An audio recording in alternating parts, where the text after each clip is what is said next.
Hello, Miss Ladou's English 9 students. As you can see, I have been busy at home bleaching my hair, going full Karen all the way. Today we're going to be reading chapter 12 of Lord of the Flies. This is the last chapter in this book, so we're going to finish it up. It's kind of long. It's like 20 pages long, so I'm just going to jump right into it so that this video isn't an hour long. All right, chapter 12 of Lord of the Flies. Cry of the Hunters. Ralph lay in a covert, wondering about his wounds. The bruised flesh was inches in diameter over his right ribs, with a swollen and bloody scar where the spear had hit him. His hair was full of dirt and tapped like the tendrils of a creeper. All over he was scratched and bruised from his flight through the forest. By the time his breathing was normal again, he had worked out that bathing these injuries would have to wait. How could you listen for naked feet if you were splashing in water? How could you be safe by the little stream or on the open beach? Ralph listened. He was not really far from the castle rock, and during the first panic, he thought he heard sounds of pursuit. But the hunters had only sneaked into the fringes of the greenery, retrieving spears perhaps, and then had rushed back to the sunny rock, as if terrified of the darkness under the leaves. He had even glimpsed one of them, stripped down, black and red, and had judged that it was Bill. But really, thought Ralph, this was not Bill. This was a savage whose image refused to blend with that ancient picture of a boy in shorts and shirt. The afternoon died away. The circular spots of sunlight moved steadily over green fronds and brown fiber, but no sound came from behind the rock. At last, Ralph wormed out of the ferns and sneaked forward to the edge of that impenetrable thicket that fronted the neck of land. I'm sorry, my cat is, like, digging in a box back here. Cat, what are you doing? Stop that. Sorry, it's really distracting me. Okay, oops. We're gonna get back to the reading now. Sorry. At last, Ralph wormed out of the ferns and sneaked forward to the edge of that impenetrable thicket that fronted the neck of land. He peered with elaborate caution between branches at the edge and could see Robert sitting on guard at the top of the cliff. He held a spear in his left hand and was tossing up a pebble and catching it again with the right. Behind him, a column of smoke rose thickly, so that Ralph's nostrils flared and his mouth dribbled. He wiped his nose and mouth with the back of his hand, and for the first time since the morning, felt hungry. The tribe must be sitting round the gutted pig, watching the fat ooze and burn among the ashes. They would be intent. Another figure, an unrecognizable one, appeared by Robert and gave him something, then turned and went back behind the rock.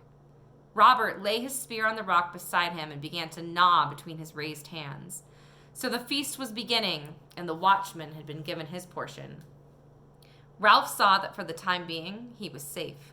He limped away through the fruit trees, drawn by the thought of the poor food, yet bitter when he remembered the feast. Feast today, and then tomorrow. He argued unconvincingly that they would let him alone, perhaps even make an outlaw of him.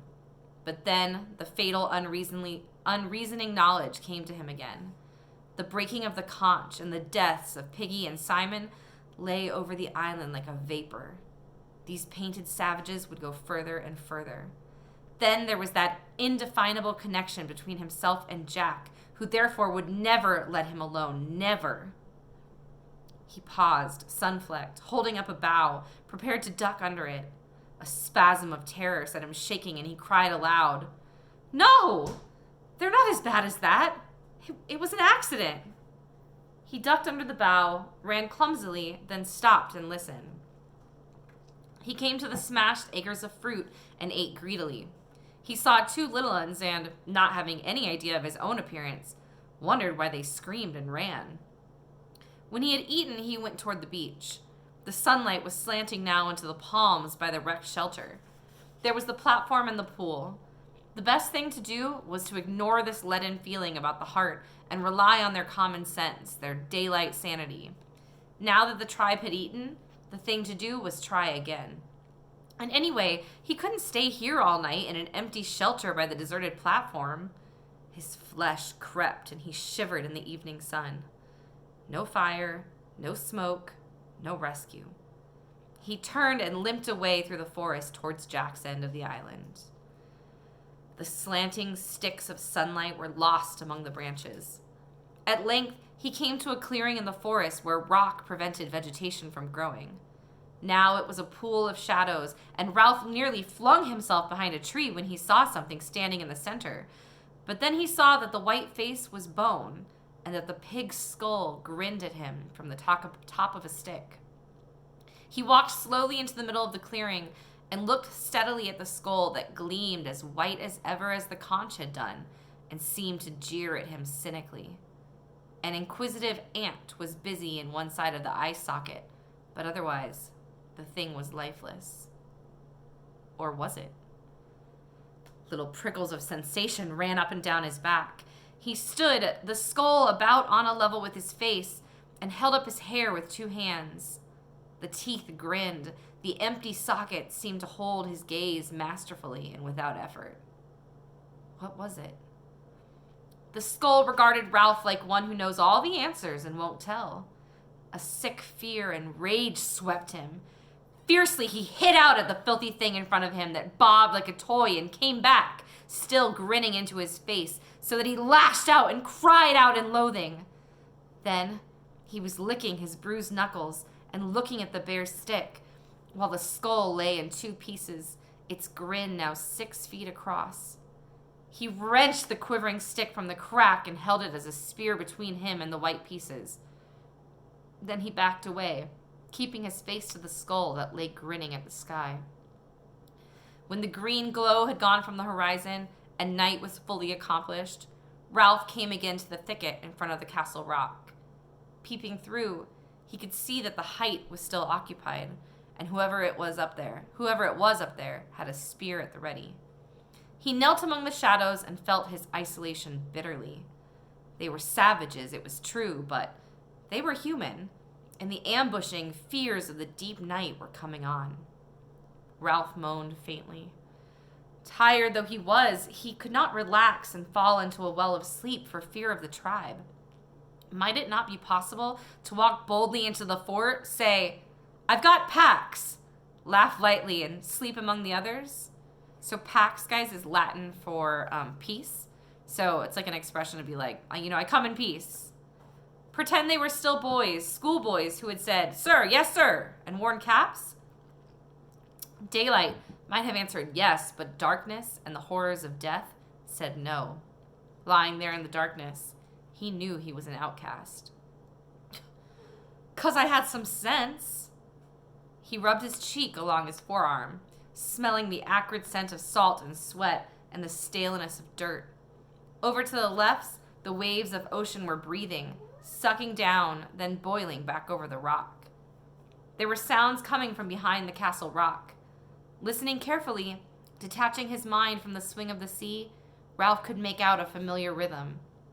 "Kill the beast, cut his throat, spill his blood." The tribe was dancing. Somewhere on the other side of this rocky wall, there would be a dark circle, a glowing fire, and meat. They would be savoring food in the comfort of safety. A noise nearer at hand made him quiver. Savages were clambering up the castle rock, right up to the top, and he could hear voices. He sneaked forward a few yards and saw the shape at the top of the rock change and enlarge. There were only 2 boys on the island who moved or talked like that. Ralph put his head down on his forearms and accepted this new fact like a wound. Sam and Eric were a part of the tribe now. They were guarding the castle rock against him. There was no chance of rescuing them and building up an outlawed tribe at the other end of the island. Sam and Eric were savages like the rest. Piggy was dead, and the conch smashed to powder. At length, the guard climbed down. The 2 that remained seemed nothing more than a dark extension of the rock. A star appeared behind them and was momentarily eclipsed by some movement. Ralph edged forward, feeling his way over the uneven surface as though he were blind. There were miles of vague water at his right, and the restless ocean lay under his left hand, as awful as the shaft of a pit. Every minute the water breathed round the death rock and flowered into a field of whiteness. Ralph crawled until he found the ledge of the entry in his grasp. The lookouts were immediately above him, and he could see the end of a spear projecting over the rock. He called very gently, "Sam and Eric." There was no reply. To Carrie, he must speak louder, and this would rouse those striped and inimical creatures from their feasting by the fire. He set his teeth and started to climb, finding the holds by touch. The stick that had supported a skull hampered him, but he would not be parted from his only weapon. He was nearly level with the twins before he spoke again. So Ralph is carrying that stick that they had put the pig's head on, and now he's using it as a weapon. "Sam and Eric." He heard a cry and a flurry from the rock. The twins had grabbed each other and were gibbering. "It's me, Ralph." Terrified that they would run and give the alarm, he hauled himself up until his head and shoulders stuck over the top. Far below his armpit, he saw the luminous flowering around the rock.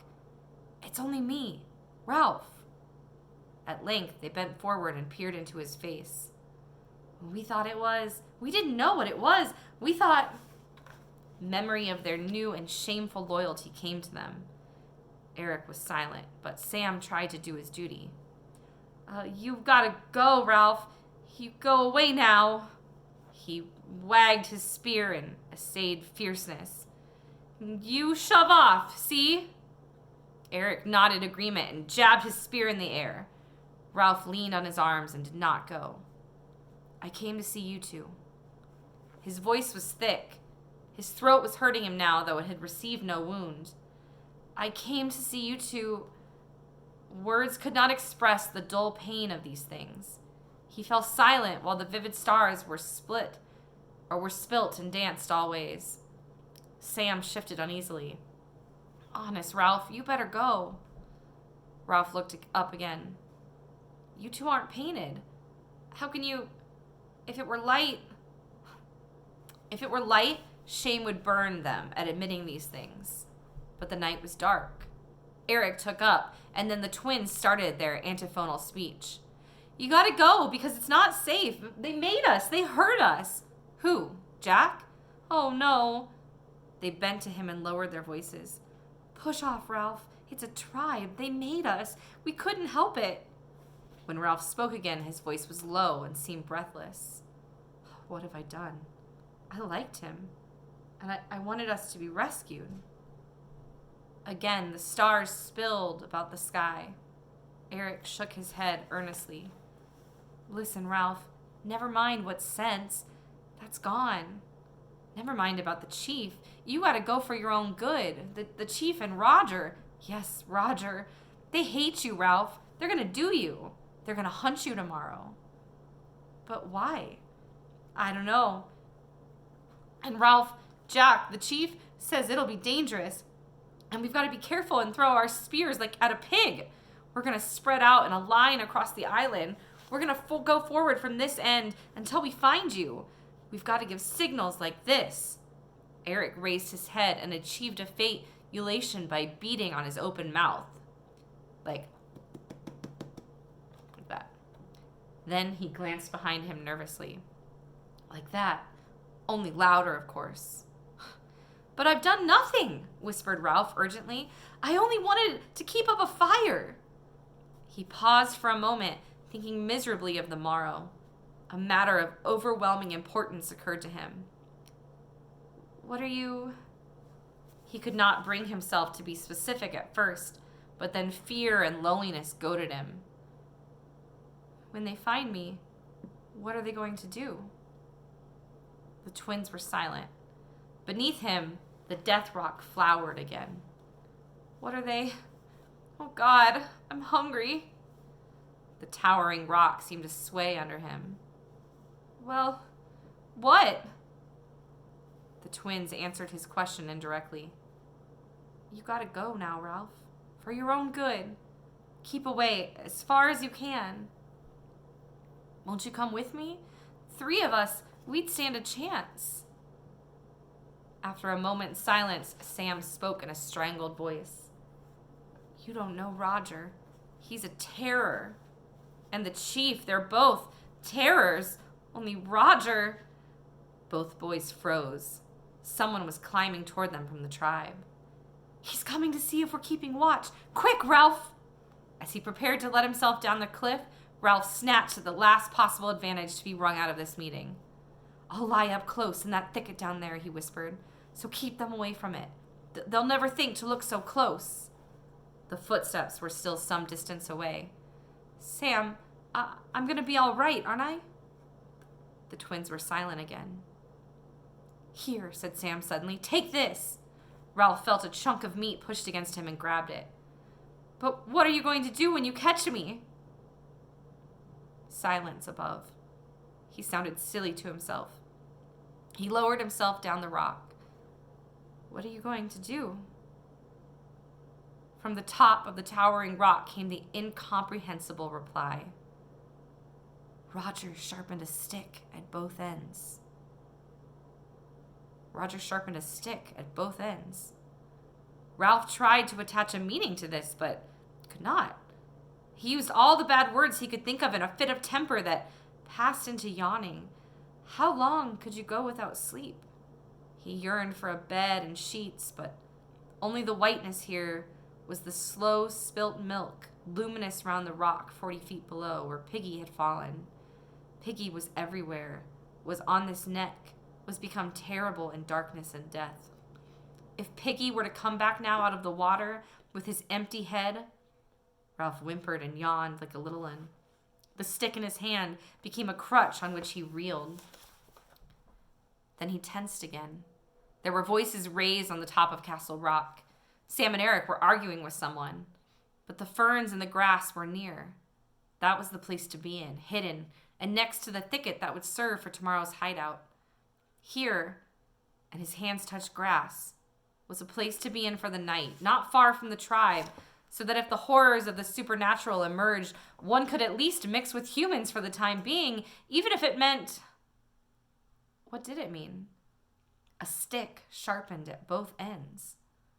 What was there in that? They had thrown spears and missed, all but one. Perhaps they would miss next time, too. He squatted down in the tall grass, remembered the meat that Sam had given him, and began to tear at it ravenously. While he was eating, he heard fresh noises, cries of pain from Sam and Eric, cries of panic, angry voices. What did it mean? Someone besides himself was in trouble, for at least one of the twins was catching it. Then the voices passed away down the rock, and he ceased to think of them. He felt with his hands and found cool, delicate fronds backed against the thicket. Here, then, was the knight's lair. At first light, he would creep into the thicket, squeeze between the twisted stems, ensconce himself so deeply that only a crawler like himself could come through, and that crawler would be jabbed. There he would sit, and the search would pass him by, and the cordon waver on, ululating along the island, and he would be free. He pulled himself between the ferns, tunneling in. He laid the stick beside him and huddled himself down in the blackness. One must remember to wake at first light in order to diddle the savages, and he did not know how quickly sleep came and hurled him down a dark interior slope. He was awake before his eyes were open, listening to a noise that was near. He opened an eye, found the mold an inch or so from his face, and his fingers gripped into it, light filtering between the fronds of fern. He had just time to realize that the age-long nightmares of falling and death were past, and that the morning was come, when he heard the sound again. It was elation over by the seashore, and now the next savage answered and the next. The cry swept by him across the narrow end of the island from sea to lagoon, like the cry of a flying bird. He took no time to consider, but grabbed his sharp stick and wriggled back among the ferns. Within seconds, he was worming his way into the thicket, but not before he had glimpsed the legs of a savage coming toward him. The ferns were thumped and beaten, and he heard legs moving in the long grass. The savage, whoever he was, ululated twice, and the cry was repeated in both directions, then died away. Ralph crouched still, tangled in the ferns, and for a time, he heard nothing. At last he examined the thicket itself. Certainly no one could attack him here, and moreover, he had a stroke of luck. The great rock that had killed Piggy had bounded into this thicket and bounced there right in the center, making a smashed space a few feet in extent each way. When Ralph had wriggled into this, he felt secure and clever. He sat down carefully among the smashed stems and waited for the hunt to pass. Looking up between the leaves, he caught a glimpse of something red. That must be the top of Castle Rock, distant and unmenacing. He composed himself triumphantly to hear the sounds of the hunt dying away. Yet no one made a sound, and as the minutes passed, in the green shade, his feelings of triumph faded. At last, he heard a voice. Jack's voice, but hushed. "Are you certain?" The savage addressed said nothing. Perhaps he made a gesture. Roger spoke. "If you're fooling us." Immediately after this, there came a gasp and a squeal of pain. Ralph crouched instinctively. One of the twins was there, outside the thicket with Jack and Roger. "You're sure he meant in there?" The twin moaned faintly and then squealed again. So one of the twins gave Ralph up, right? And it sounds like he was kind of tortured into it, like that Roger was hurting him into it. "You meant he'd hide in there?" Yes, oh! Silvery laughter scattered among the trees. So they knew. Ralph picked up his stick and prepared for battle. But what could they do? It would take them a week to break a path through the thicket, and anyone who wormed his way in would be helpless. He felt the point of his spear with his thumb and grinned without amusement. Whoever tried that would be stuck, squealing like a pig. They were going away, back to the Tower Rock.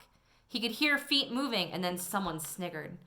There came again in that high, bird-like cry that swept along the line. So some were still watching him, but some? There was a long, breathless silence. Ralph found that he had bark in his mouth from the gnawed spear. He stood and peered upward to the Castle Rock. As he did so, he heard Jack's voice from the top. "Heave! Heave! Heave!" The red rock that he could see at the top of the cliff vanished like a curtain, and he could see figures in blue sky. A moment later, the earth jolted. There was a rushing sound in the air, and the top of the thicket was cupped as with a gigantic hand. The rock bounded on, thumping and smashing toward the beach, while a shower of broken twigs and leaves fell on him. Beyond the thicket, the tribe was cheering. Silence again. Ralph put his fingers in his mouth and bit them. There was only one other rock up there that they might conceivably move, but that was half as big as a cottage, big as a car, a tank. He visualized its probable progress with agonizing clearness. That one would start slowly, drop from ledge to ledge, trundle across the neck like an outsized steamroller. "Heave! Heave! Heave!" Ralph put down his spear, then picked it up again. He pushed his hair back irritably, took 2 hasty steps across the little space, and then came back. He stood looking at the broken ends of branches. Still silence. He caught sight of the rise and fall of his diaphragm and was surprised to see how quickly he was breathing. Just left of center, his heartbeats were visible. He put the spear down again. "Heave! Heave! Heave!" A shrill, prolonged cheer. Something boomed on the red rock. Then the earth jumped and began to shake steadily, while the noise as steadily increased. Ralph was shot into the air, thrown down, dashed against branches. At his right hand, only a few feet away, the whole thicket bent and the roots screamed as they came out of the earth together. He saw something red that turned over slowly as a mill wheel. Then the red thing was past, and the elephantine progress diminished toward the sea. Ralph knelt on the plowed-up soil and waited for the earth to come back. Presently, the white broken stumps, the split sticks, and the tangle of the thicket refocused. There was a kind of heavy feeling in his body where he had watched his own pulse. Silence again. Yet, not entirely so. They were whispering out there, and suddenly the branches were shaken furiously at 2 places on his right. The pointed end of a stick appeared. In panic, Ralph thrust his own stick through the crack and struck with all his might. "Ah!" His spear twisted a little in his hands, and then he withdrew it again. Oh! Someone was moaning outside, and a babble of voices rose. A fierce argument was going on, and the wounded savage kept groaning. Then, when there was silence, a single voice spoke, and Ralph decided that it was not Jack's. See, I told you, he's dangerous. The wounded savage moaned again. What else? What next? Ralph fastened his hands around the chewed spear, and his hair fell. Someone was muttering. Only a few yards away, toward Castle Rock, he heard a savage say, "No!" in a shocked voice, and then there was suppressed laughter. He squatted back on his heels and showed his teeth at the wall of branches. He raised his spear, snarled a little, and waited. Once more the invisible group snickered. He heard a curious trickling sound and then a louder crepitation, as if someone were unwrapping great sheets of cellophane. A stick snapped, and he stifled a cough. Smoke was seeping through the branches in white and yellow wisps. The patch of blue sky overhead turned to the color of a storm cloud, and then the smoke billowed round him. Someone laughed excitedly, and a voice shouted, "Smoke!" He wormed his way through the thicket toward the forest, keeping as far as possible beneath the smoke. Presently, he saw open space and the green leaves of the edge of the thicket. A smallish savage was standing between him and the rest of the forest. A savage striped red and white and carrying a spear. He was coughing and smearing the paint about his eyes with the back of his hand as he tried to see through the increasing smoke. Ralph launched himself like a cat, stabbed, snarling with the spear, and the savage doubled up. There was a shout from beyond the thicket, and then Ralph was running with the swiftness of fear through the undergrowth. He came to a pig run, followed it for perhaps 100 yards, and then swerved off. Behind him, the ululations swept across the islands once more, and a single voice shouted 3 times. He guessed that was the signal to advance and sped away again, till his chest was like fire. Then he flung himself down under a bush and waited for a moment till his breathing steadied. He passed his tongue tentatively over his teeth and lips and heard far off the elation of the pursuers. There were many things he could do.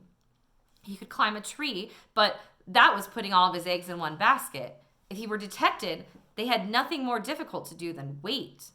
If only he had time to think. Another double cry at the same distance gave him a clue to their plan.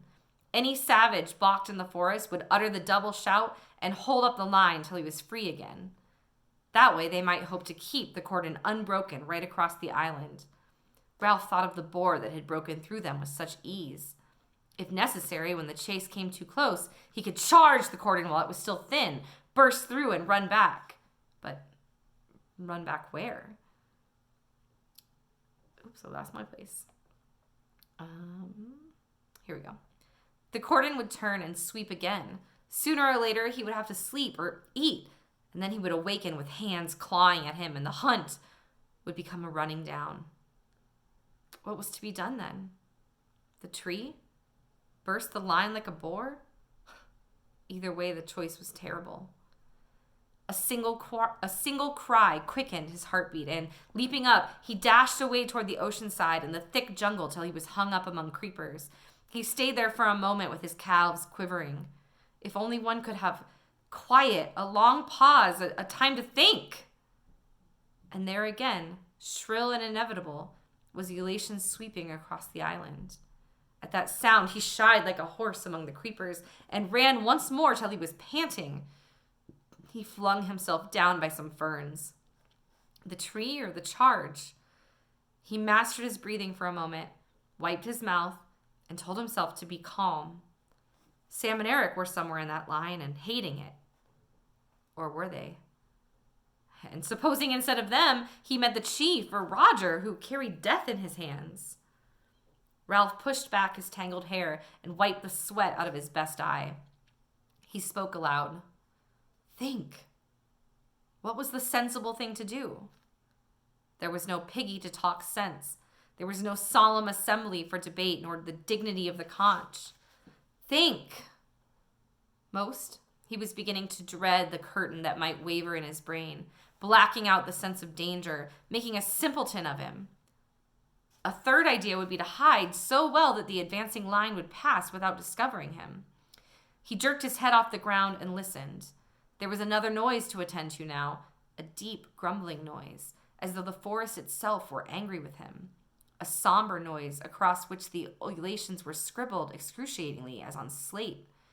He knew he had heard it before somewhere, but he had no time to remember. Break the line. A tree. Hide and let them pass. So Ralph is going over, what are my options? I have these few options of what I could do. A nearer cry stood him on his feet, and immediately he was away again, running fast among thorns and brambles. Suddenly he blundered into the open, found himself again in that open space, and there was the fathom-wide grin of the skull, no longer ridiculing a deep blue patch of sky, but jeering up into a blanket of smoke. Then Ralph was running beneath trees, with the grumble of the forest explained. They had smoked him out and set the island on fire. Hide was better than a tree because you had a chance of breaking the line if you were discovered. Hide, then. He wondered if a pig would agree and grimaced at nothing. Find the deepest thicket, the darkest hole on the island, and creep in. Now as he ran, he peered about him. Bars and splashes of sunlight flitted over him, and sweat made glistening streaks on his dirty body. The cries were far now and faint. So you guys see how, Ralph has become a pig. He's thinking like the pig. He's just thinking about survival and wondering, is this what the pigs feel like when they're hunted? At last, he found what seemed to him the right place, though the decision was desperate. Here, bushes and a wild tangle of creeper made a mat that kept out all the light of the sun. Beneath it was a space, perhaps a foot high, though it was pierced everywhere by parallel and rising stems. If you wormed into the middle of that, you would be 5 yards from the edge and hidden, unless the savage chose to lie down and look for you, and even then, you would be in the darkness. And if the worst thing happened and he saw you, then you had a chance to burst out at him, fling the whole line out of step, and double back. Cautiously, his stick trailing behind him, Ralph wormed between the rising stems. When he reached the middle of the mat, he lay and listened. The fire was a big one, and the drum roll that he had left so far behind was nearer. Couldn't a fire outrun a galloping horse? He could see the sun-splashed ground over an area of perhaps 50 yards from where he lay, and as he watched, the sunlight in every patch blinked at him. This was so like the curtain that flapped in his brain that for a moment he thought the blinking was inside him. But then the patches blinked more rapidly, dulled, and went out, so that he saw that a great heaviness of smoke lay between the island and the sun. If anyone peered under the bushes and chanced to glimpse human flesh, it might be Sam and Eric, who would pretend not to see and say nothing. He laid his cheek against the chocolate-colored earth, licked his dry lips, and closed his eyes. Under the thicket, the earth was vibrating very slowly, or perhaps there was a sound beneath the obvious thunder of the fire and scribbled ululations that was too low to hear. Someone cried out. Ralph jerked his cheek off the earth and looked into the dulled light. They must be near now, he thought, and his chest began to thump. Hide, break the line, climb a tree. Which was best, after all? The trouble was, you only had one chance. Now the fire was nearer. Those volleying shots were great limbs, trunks even, bursting. The fools! The fools! The fire must be almost at the fruit trees. What would they eat tomorrow? Ralph stirred restlessly in his narrow bed. One chance, nothing. What could they do? Beat him? So what? Kill him? A stick sharpened at both ends. The cries, suddenly nearer, jerked him up. He could see a striped savage moving hastily out of a green tangle and coming toward the mat where he hid, a savage who carried a spear. Ralph gripped his fingers into the earth. Be ready now, in case. Ralph fumbled to hold his spear so that it was point foremost, and now he saw that the stick was sharpened at both ends. So, it's Roger, right? Roger's the one who found him. Yikes. The savage stopped 15 yards away and uttered his cry. Perhaps he can hear my heart over the noises of the fire. Don't scream. Get ready. The savage moved forward so that you could only see him from the waist down. That was the butt of his spear. Now you could see him from the knee down. Don't scream. A herd of pigs came squealing out of the greenery behind the savage and rushed away into the forest. Birds were screaming, mice shrieking, and a little hopping thing came under the mat and cowered. 5 yards away, the savage stopped, standing right by the thicket, and cried out. Ralph drew his feet up and crouched. The stake was in his hands, the stake sharpened at both ends, the stake that vibrated so wildly that grew long, short, light, heavy, light again. The elation spread from shore to shore. The savage knelt down by the edge of the thicket, and there were lights flickering in the forest behind him. You could see a knee disturb the mold. Now the other. 2 hands. A spear. A face. The savage peered into the obscurity beneath the thicket. You could tell that he saw light on this side and on that, but not in the middle, there. In the middle was a blob of dark, and the savage wrinkled up his face, trying to decipher the darkness. The seconds lengthened. Ralph was looking straight into the savage's eyes. Don't scream. You'll get back. Now he's seen you. He's making sure. A stick sharpened. Ralph screamed, a scream of fright and anger and desperation. His legs straightened. The screams became continuous and foaming. He shot forward, burst the thicket, was in the open, screaming, snarling, bloody. He swung the stake and the savage tumbled over, but there were others coming toward him, crying out. He swerved as a spear flew past and then was silent, running. All at once, the lights flickering ahead of him merged together. The roar of the forest rose to thunder, and a tall bush directly in his path burst into a great fan-shaped flame. He swung to the right, running desperately fast, with the heat beating on his left side and the fire racing forward like a tide. The elation rose behind him and spread along, a series of short, sharp cries, the sighting call. A brown figure showed up at his right and fell away. They were all running, all crying out madly. He could hear them crashing in the undergrowth, and on the left was a hot, bright thunder of the fire. He forgot his wounds, his hunger and thirst, and became fear, hopeless fear, on flying feet, rushing through the forest toward the open beach. Spots jumped before his eyes and turned into red circles that expanded quickly till they passed out of sight. Below him, someone's legs were getting tired, and the desperate elation advanced like a jagged fringe of menace and was almost overhead. He stumbled over a root, and the cry that pursued him rose even higher. He saw a shelter burst into flames, and the fire flapped at his right shoulder, and there was a glitter of water. Then he was down, rolling over and over in the warm sand, crouching with arm up to ward off, trying to cry for mercy. He staggered to his feet, tensed for more terrors, and looked up at a huge peaked cap. It was a white-topped cap, and above the green shade of the peak was a crown, an anchor, gold foliage. He saw white drill, epaulettes, a revolver, a row of gilt buttons down the front of a uniform. A naval officer stood on the sand, looking down at Ralph in wary astonishment. On the beach behind him was a cutter, her bows hauled up and held by 2 ratings. In the stern sheets, another rating held a submachine gun. The elation faltered and died away. The officer looked at Ralph doubtfully for a moment, then took his hand away from the butt of the revolver. "Hello." Squirming a little, conscious of his filthy appearance, Ralph answered shyly, "Hello." The officer nodded as if a question had been answered. "Are there any adults, any grown-ups with you?" Dumbly, Ralph shook his head.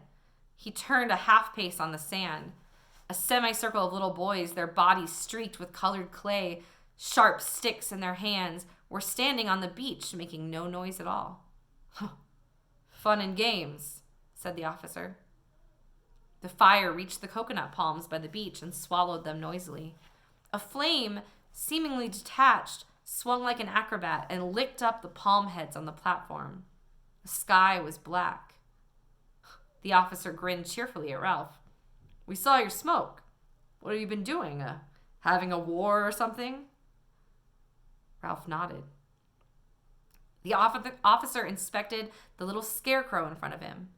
The kid needed a bath, a haircut, a nose wipe, and a good deal of ointment. Nobody killed, I hope. Any dead bodies? Only 2, and they've gone. The officer leaned down and looked closely at Ralph. 2? Killed? Ralph nodded again. Behind him, the whole island was shuddering with flame. The officer knew as a rule when people were telling the truth. He whistled softly. Other boys were appearing now, tiny tots, some of them, brown with the distended bellies of small savages. One of them came close to the officer and looked up. I'm... But there was no more to come. Percival Wemyss Madison sought in his head for an incantation that had faded clean away. The officer turned back to Ralph. We'll take you off.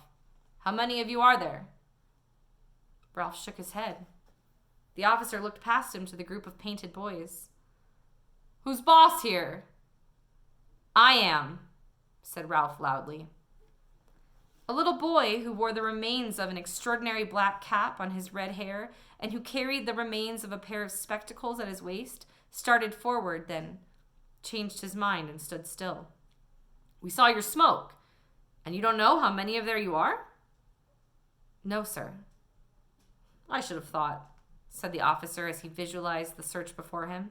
I should have thought that a pack of British boys, you're all British, aren't you, would have been able to put up a better show than that. I mean, it was like that at first, said Ralph. Before things... He stopped. We were together then.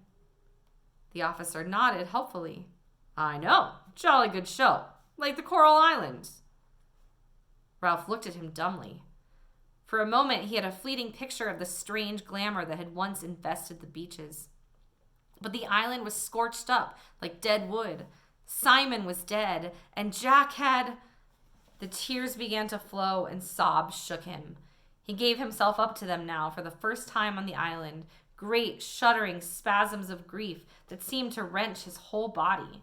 His voice rose under the black smoke before the burning wreckage of the island, and infected by that emotion, the other boys began to shake and sob too. And in the middle of them, with that filthy body, matted hair, and unwiped nose, Ralph wept for the end of innocence, the darkness of man's heart, and the fall through the air of the true, wise friend called Piggy. The officer, surrounded by these noises, was moved and a little embarrassed. He turned away to give them time to pull themselves together, and waited, allowing his eyes to rest on the trim cruiser in the distance. And that is the end of The Lord of the Flies. We have finished it. I will be posting a final assignment. My cat has been sitting here listening to the story. Did you like it, Billy? I don't think he did. I'll be posting an assignment for you guys on the whole book. And then we will be moving on next week to a new unit. So I hope you're doing well. I hope you're taking care of yourself. I love you, and I will talk to you soon.